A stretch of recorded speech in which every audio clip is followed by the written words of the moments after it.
ఎడారిలో సెలయేర్లు ఫిబ్రవరి 22వ తేదీ. కావున మనుష్యులు మీకు ఏమి చేయవలనని మీరు కోరుదురో అలాగుననే మీరును వారికి చేయుడి. మత్తయి సువార్త 7వ అధ్యాయము 12వ వచనం. ఈ సార్వత్రిక భాష చర్యలలో చూపే భాష నీ ఒక దయార్థ హృదయుడవని నాకు తెలుసు. ఎందుకంటే నీ మిత్రునికి నీవు రాసిన ఉత్తరంలోనో లేక నీవు చేసిన క్రియలోనో నీ దయాళుత్వం రూపుదిద్దుకుంటుంది. నీ దయాళుత్వమును నేను చూడగలను. నీ కుటుంబాన్ని నీవెంతగా ప్రేమిస్తున్నావో నేను గ్రహించగలను. ఎందుకంటే వారి అవసరాలు తీర్చడం కోసం నీవు శ్రద్ధగా చేసే కాయ కష్టంలోనే కనిపిస్తుంది నీ ప్రేమ. అదేవిధంగా దేవుని ప్రేమను మనం తెలుసుకోగలం. ఎన్నో శతాబ్దాలుగా దేవుడు తన జ్ఞానమును బట్టి మనుషులతో మాట్లాడుతూ వచ్చాడు. అనేక మంది ప్రవక్తల నోట యాజకులు, మునులు, భక్తుల ద్వారా మాట్లాడాడు. కానీ దేవుడు ఎలా ఉంటాడో ఎవరికీ ఖచ్చితంగా తెలియదు. వారు సిద్ధపడ్డ తరువాత ఆయన వారితో ఒక నూతన విధానంలో మాట్లాడారు. వాక్యము శరీరధారి అయి కృపాసత్య సంపూర్ణుడిగా మన మధ్య నివసించెను.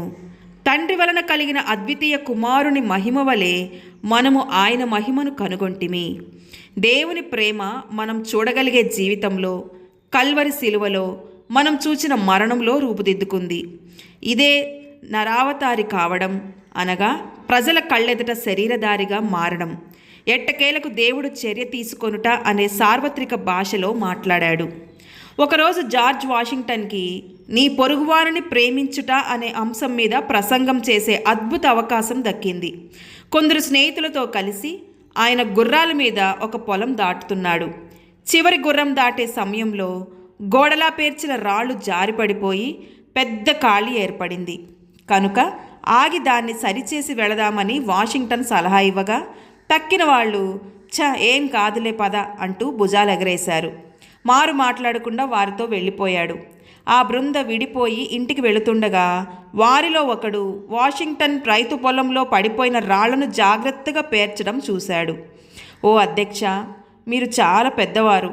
ఈ చిన్న పని కోసం మీరెందుకు ఆగారు అని అడుగగా వాషింగ్టన్ అతనికి బదులిస్తూ, లేదయ్యా, ఈ పనికి నేను సరిగ్గా సరిపోయే సైజులోనే ఉన్నాను అన్నాడు. వాషింగ్టన్ తన ప్రసంగాన్ని అందరికీ అర్థమయ్యే భాషలో చెప్తున్నాడు.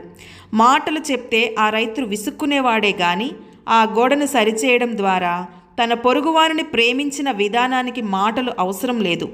నీ పొరుగువాడిని నీవు ప్రేమిస్తున్నావని నీ పూర్ణ హృదయముతో అతనికి తెలియజేయాలనుకుంటే దాని గురించి వీలైనంత తక్కువ మాట్లాడి ప్రేమపూర్వక క్రియలలో చూపించు. దేవుడి మాటలను దీవించునుగాక. ఆమెన్.